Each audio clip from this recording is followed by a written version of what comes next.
make 100 songs. I Oh, think that if you listen to my album while being in a happy relationship, it's disrespectful to my craft, and I will have fully morphed into Chris Brown without like all like the bad.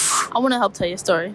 Hi, I'm K Got Memes, and I've had enough of seeing hardworking, talented individuals go unseen and unheard in the industry for far too long.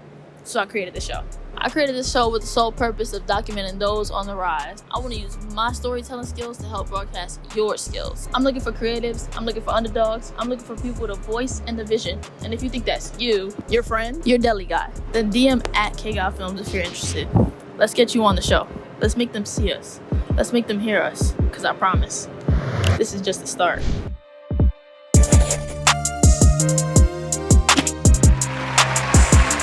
Welcome back to another episode of Just Start with K Got Memes. I'm your host, K Got Memes, and today I'm joined by an amazing artist. He puts you in your feels, and he also knows how to make you bust a move at the same time, man. Amour. I love the introduction. Before we get into the interview, let people know who you are, where you're from. I'm a R&B slash just hip hop artist from Austin, Texas, and Houston, Texas, just in between. I've been making music for 5 years now. I think I've only really been good for like 1.5 of them, but yeah, I do a lot of my production. For the new music I'm making, I'm not doing as much of it, but I started off as a producer. That's pretty much it. Am I allowed to cuss on here? Or no? Yeah, you curse. Yeah, go ahead. Oh yeah, no, my old shit was like I think I used to think it was really good, like when I made it, but like I think after listening to it, like I think all my music sounds really bad after like a year or two from my perspective. Yeah. I don't know how to explain it, but it's like I think my music only really got good like 2024, 2025-ish. Do you think that your music represents the sound in Texas, or is it like a little different? I think it just represents. I wouldn't say it represents the sound of Texas. I think it just represents my musical influences over the years.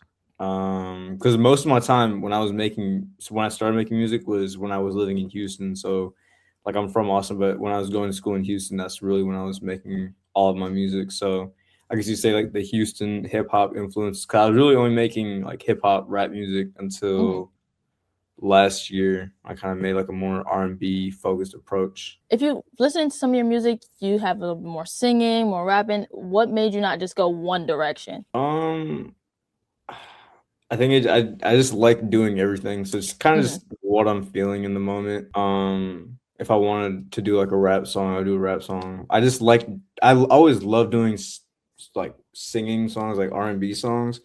I just really suck at producing R&B, and I used to produce all my music, so like I just would never do it because all the beats I was making was just rap beats. But then once I was finally like connected with producers that were making those kind of beats, Tyler Higa, he's out here in Austin, Bass, Dave, R9, Alex Itamat, I might be saying it wrong. Itamati. Yeah, no, all of those guys, like they're so talented with producing. They just need to find an artist that would like sing on the kind of beats that they're making because they were maybe just producing rappers and like might as well. Yeah. Space, Tyler, Dave, come on. Yeah, space. I'm trying to push you, come on. I'm trying to put you in a new position. Baby, come back, let's try something new. That was gonna be one of my other questions. That are you more hands-on with production? I know that you said that you produced most of your music before, but your production, like it's so great. I don't even know like another word to describe. Like it's super unique and like it's very put together. So how much of that is you like hands-on?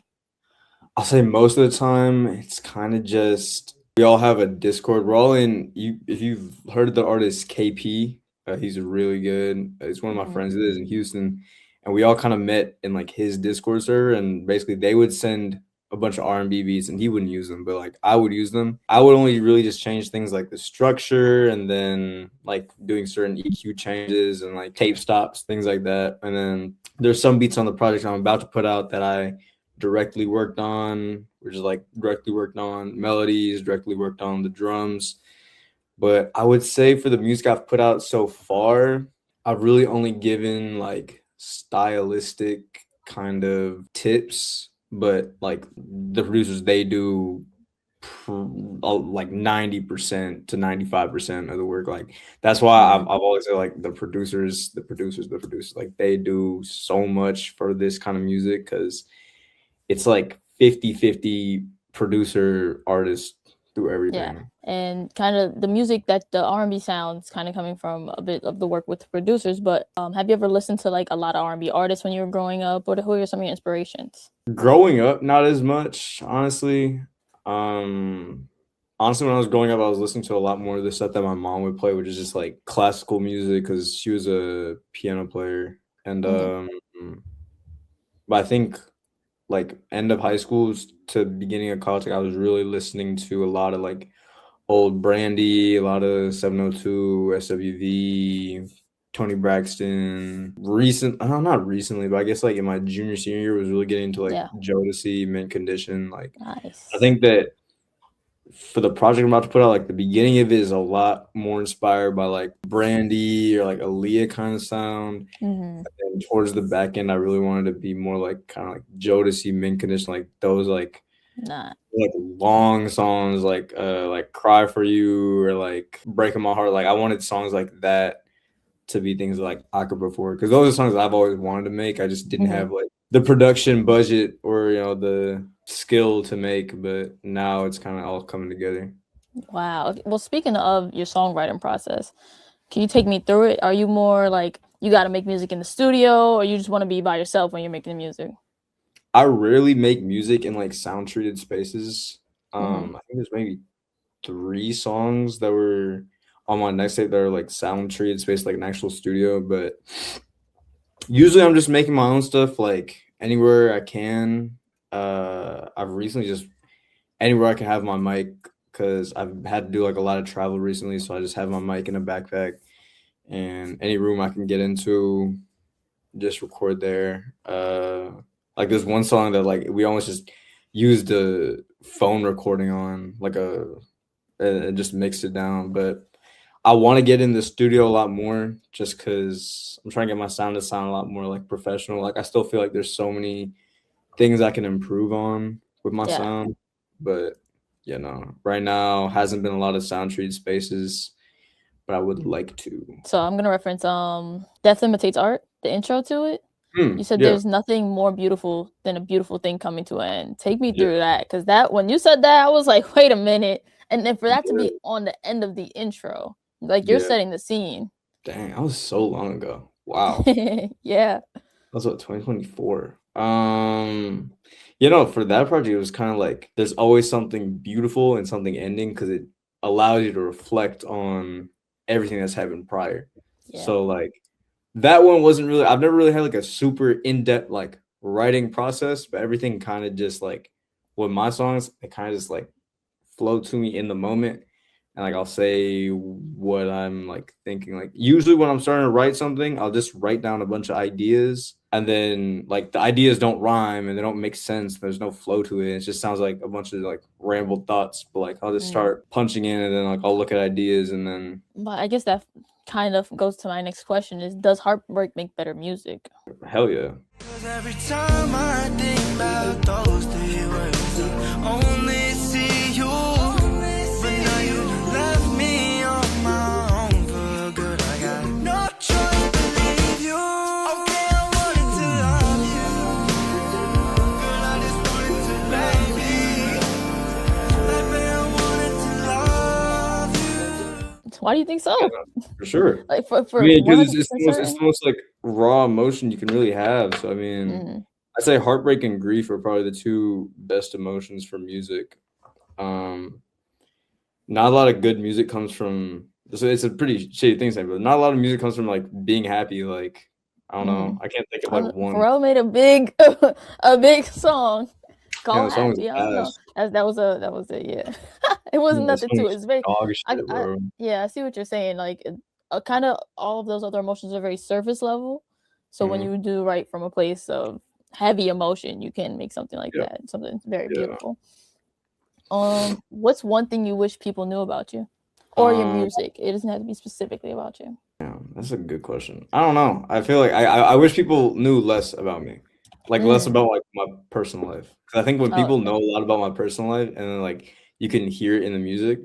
I would really wish that everyone who listens to like my next album like knew nothing about my personal life. So like Mm. it wouldn't They wouldn't take it it in. wouldn't like This, this, taint the image or like yeah, not taint the image, but just like I'd like to be like as much of a ghost as possible in the future. that's fair. But That's fair. That's fair. oh, I would like people to know that I do a lot of like I try to be very hands-on with like my production. Maybe not this project, but like a lot of the songs I try to be hands-on. I love like live instrumentation. Like there's like a saxophone solo on the last song of the tape Nice. that I was working on for like 2 months trying to get the right person for, and I got ghosted like by two different saxophone players. And then I found out like my friend plays saxophone and got him to do a solo, and it was this whole thing because he played it out of key, and then it was a whole mumbo jumbo. But Wow. So, do you play any instruments or? I do. I used to play the drums. I was in percussion in like middle school and like my first month of high school, and then I played a bit of piano. Not too good at it. Really want to get better. That's like my goal for when I really start like doing music, like 24/7 music, like where I'm making enough money to just do music. Like, I really want to learn piano. I really want to learn guitar. But right now, I am just good at engineering, and yeah, that's pretty much it. So, what's one of your songs that you would recommend to a new listener, brand new listener? Waste of Time. Waste of Time is probably my favorite song now. It's the most recent song I just put out. It has a really cool bridge in there that I really like. Yeah, no, love that bridge. I'll never shut up about that bridge. Loved it so much because the beats by Shia and Dave. I forgot what Shia's tag is, but I forgot who did the bridge on that song. But I remember because they sent the beat into the Discord and I was listening to it. I think Shia was like, "Yo, listen to the switch up at like 2:30." I was like, "What are you talking about?" And I went to like, "Oh my god, it's crazy."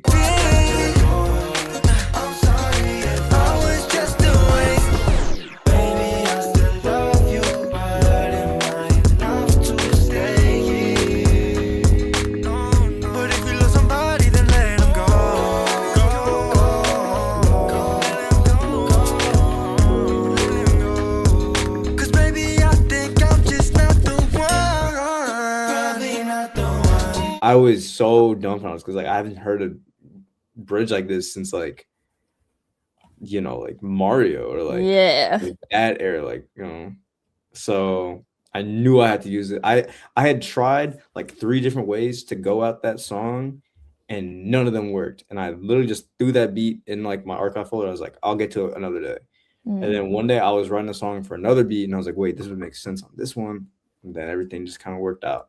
I know you guys heard it and I know you understand, so you're gonna have to check it out, no doubt. I'll say something that I wish I told myself before I started making music: make 100 songs and never release them, because it'll help you get better. Because the biggest thing with music, I think, when I'm like looking at up and coming artists, is like your first impression making music. Like that's the one time people are gonna like give you a chance. Your first song, people will give you a chance, and your first song is gonna suck. So give yourself a bunch of chances to fail and just don't do it in like public limelight. Start on SoundCloud, maybe send it to some friends, but like get better before you put that polished first body work ahead. Like figure out your sound, figure out what you want to do.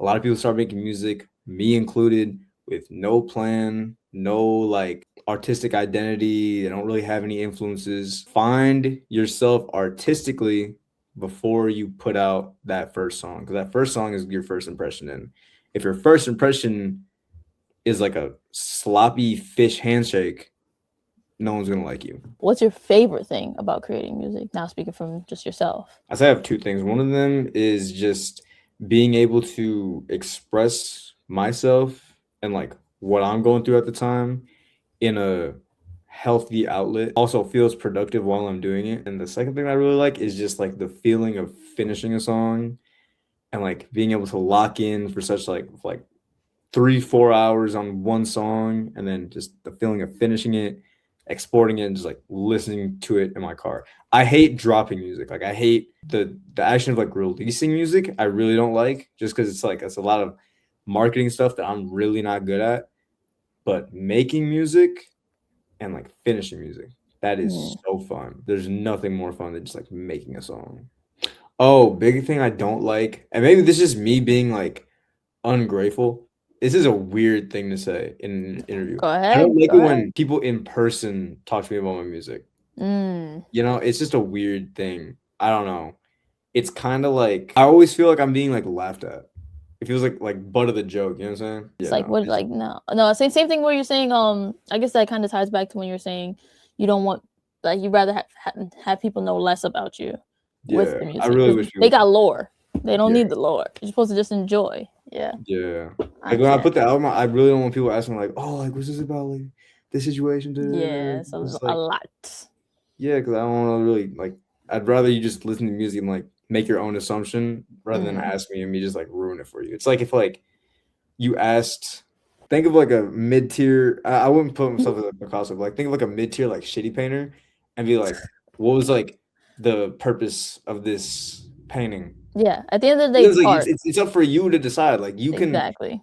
the things that I'm saying on music, like if you can relate to it, listen to it, bask in it, love it, play it again, give more streams. Just kidding. But like if you can relate to it, relate to it. But don't ask me how I relate to it because I have my own way to relate to it and I don't want to tell you. So you can do that yourself. Interpret, guys. Interpret. Yeah, Use your minds. Good music makes you think. Good art makes you think. So don't go looking for the cheat code. Think. It's good. It's good. just Brain, and it's enjoy the good for music. The everyone. biggest thing Yeah. that I want to do is just have let people enjoy the music. If it can give nostalgia to people who are in like their 30s, like that can be a thing. If for people my age going through terrible relationship issues, like that's a thing to relate to. Like. I sent a song to my tattoo artist. I don't know how old my tattoo artist is, but I sent one song. He sent me like a voicemail, or he called me. He was like, "Bro, it's like the realest shit ever." And I was like, "Damn!" Like it's like transcends like generations right now. Yeah. Like that's like where you really realize like if you can relate to it, relate to it. If your life has been perfect and you found the love of your life on the first go, don't listen to my album because it's not.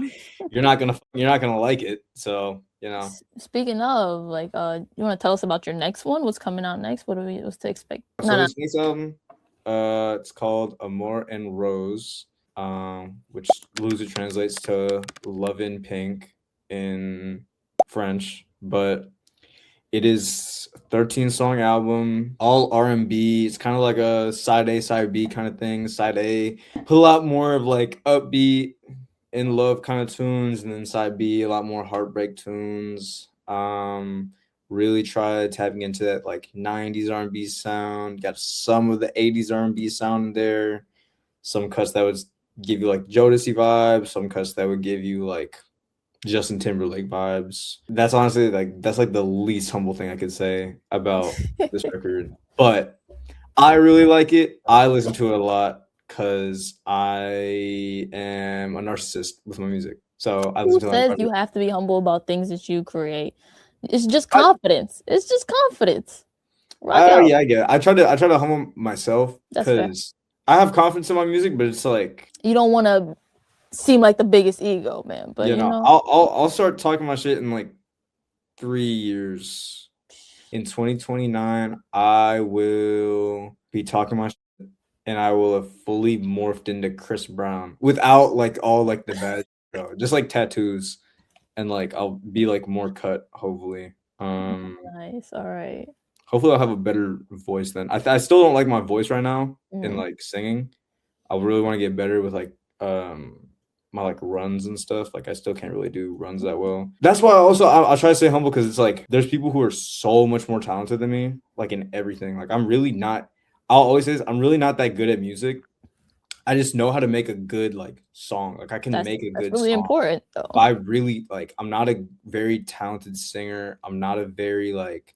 This is probably the worst way to sell myself. I'm gonna stop. No. You're good. I think you've built it up enough in an interview to show people inside of what that really means. I just make good songs, but I will be a really good singer. Not yet though. Not yet. on the way. And that's a great transition to this ending part of this interview. Unfortunately, it's coming to an end, but this is the part of the interview where you can look straight into the camera. You could declare whatever you want to declare or shout out whatever you want to shout out, but you just have to say, I am Appa. The day is February 1st, 2026. I'm releasing an album called Amour and Rose on February 27th. By the end of this year, I'm gonna make more music. I don't give myself goals as far as like streaming goals, because you can be the most popular person in the world and still suck at it. Everything good is going to happen in due time. Best believe when that time comes, you will know who I am. So please, February 27th, try to enjoy it. If you have gone through anything like this in the past, I think you'll get a kick out of it. If you have dealt with a beautiful woman who has done terrible things to you, I think you'll get a kick out of it. Or even in a good relationship, I hope you get a kick out of it and maybe end your relationship. I think that if you listen to my album while being in a happy relationship, it's disrespectful to my craft. Yeah, 2 of my friends have become single recently, right before the album drop. I think they did it for the album drop. I can't prove it. That is about it for me. I hope to see whoever is watching this right now at a future show. I am Appa. That's it. And this is just the start. Oh, and this is just the start. Yes.